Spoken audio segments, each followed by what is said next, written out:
The other day someone asked me how to train Bathsheba.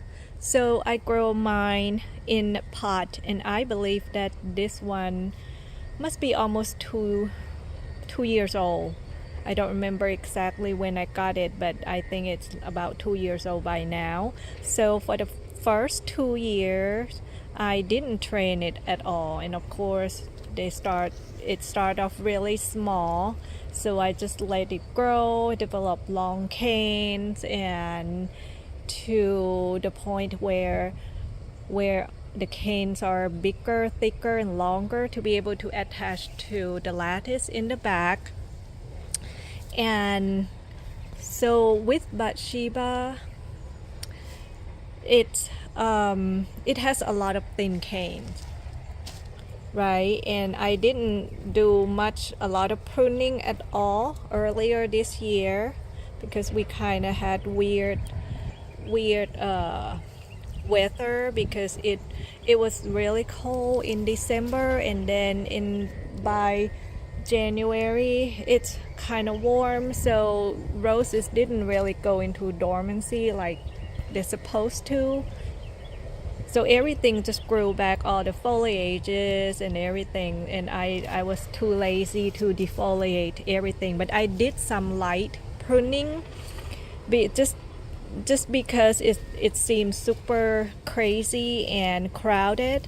With climbing roses though, you're supposed to just let them grow for the first 3 years and not doing pruning until they're more established and like really big, like that raspberry cream twirl that I have over here.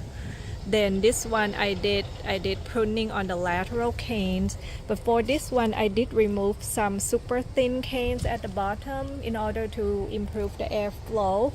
Other than that, I didn't remove any other canes, and there are some really thick, really good looking ones here among all other thin ones, right? So it can look quite overwhelming as far as, okay, what do I keep, how do I train on with this type of rose.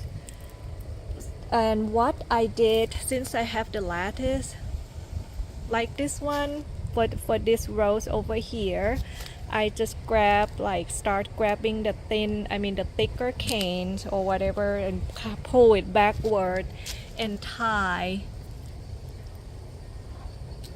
like that to the lattice. And look at this lizard modeling in the video. So I do that and bend about 45 degree angle, and some maybe I bend a little bit more. And there are shorter canes that I cannot pull all the way. As you can see, I cannot pull all the way to touch the lattice, but that's okay. I just use longer piece right here in order to tie. And then you kind of have to go slow on this one because there are so many canes, and as you can see, there are still some in the front that I cannot pull back either. But I think if it gets to be too crowded over here where I cannot walk past this area, I'm going to use the same strategy to just use longer piece to kind of pull it back that way, or maybe this side right here. And on this side I do the same thing. So as you can see, that piece right there, right, I cannot pull this branch, this stem all the way to the back, so I just use the longer piece right there to hold it up to the lattice, just like that.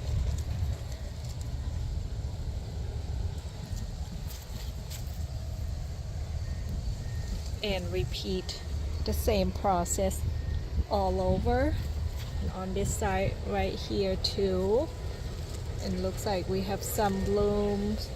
I already dated several of blooms from Bathsheba. It smells amazing, smells like honey, really sweet and strong. And the colors of Bathsheba kind of change with temperature too. When it's cooler, it's kind of peachy apricot color, but in warmer weather, it's like yellow, and also fade to white as well. But hope you get the idea as far as how you can train Bathsheba or roses that have similar growth habits, that has a lot of thinner canes all over the place, because each rose has different growth habits. Just like children, they all don't grow at the same time, don't grow in the same way.